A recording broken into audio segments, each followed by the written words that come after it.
తిరుమలలోని శ్రీ తరిగొండ వెంగమాంబ అన్నప్రసాద కేంద్రంలో ఆయుధ పూజ నిర్వహించారు. కార్యక్రమంలో టీటీడీ ఈవో అనిల్ కుమార్ సింఘాల్ పాల్గొన్నారు.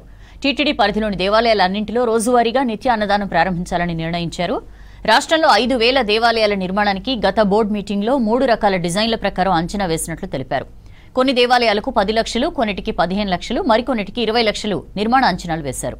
5,000 దేవాలయాల నిర్మాణానికి సగటున 15 లక్షల చొప్పున ఎస్టిమేట్ వేసి బోర్డు మీటింగ్లో 750 కోట్లు అడ్మినిస్ట్రేటివ్ శాంక్షన్ చేసినట్లు తెలిపారు ఈవో. ఇందులో 25% అంటే 187 కోట్లు ఎండోమెంట్స్ కమిషనర్కు అడ్వాన్స్గా కూడా విడుదల చేయాలని నిర్ణయించారు.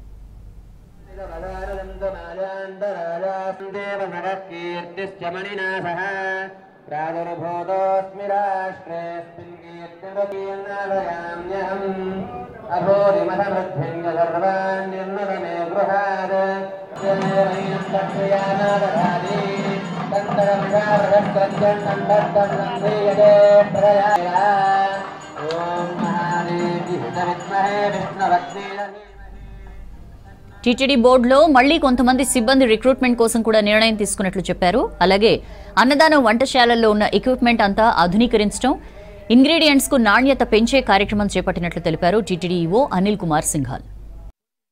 ప్రతి సంవత్సరం మనం చూసుకున్నట్లయితే ఏదైతే 2,300 కోట్లు డిపాజిట్స్ ఉన్నాయో ఇప్పుడు ఈ ట్రస్ట్లో, ఆ డిపాజిట్స్ నుంచి వచ్చేటువంటి ఇంట్రెస్ట్ సంవత్సరం పాటు మనం భక్తులకి ఇక్కడ అన్నప్రసాదం వితరించడానికి సరిపోతూ ఉంది. వచ్చినటువంటి విరాళాలన్నీ కూడా కార్పస్లో ఇప్పుడు మనం యాడ్ చేస్తూ ఉన్నాం.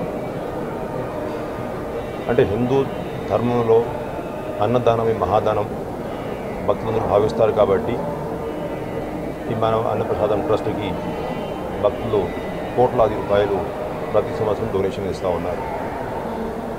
ఈ సంవత్సరం మనం చూసుకున్నట్లయితే ఇప్పటికే ఏప్రిల్ నుంచి సెప్టెంబర్ అంటే 6 నెలల్లో దాదాపు 180 కోట్ల రూపాయలు, అంటే యావరేజ్గా రోజుకి 1 కోటి రూపాయలు భక్తులు అందరూ ఈ ట్రస్ట్కి డొనేషన్ ఇస్తూ ఉన్నారు.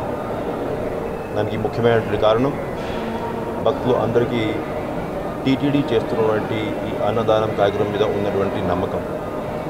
రోజువారీగా ఇక్కడ ఈ అన్నప్రసాదం భాగంలో కాకుండా వైకుంఠం క్యూ కాంప్లెక్స్లో, తిరుమలలో ఉన్నటువంటి మిగతా 4 కౌంటర్స్లో, అదేవిధంగా వివిధ దేవాలయాల్లో చాలామంది వాలంటీర్స్, అదేవిధంగా అధికారులు వీరందరూ కూడా కష్టపడి సరైనటువంటి మంచి క్వాలిటీ అన్నదానం భక్తులందరినీ కూడా అందజేస్తూ ఉన్నారు.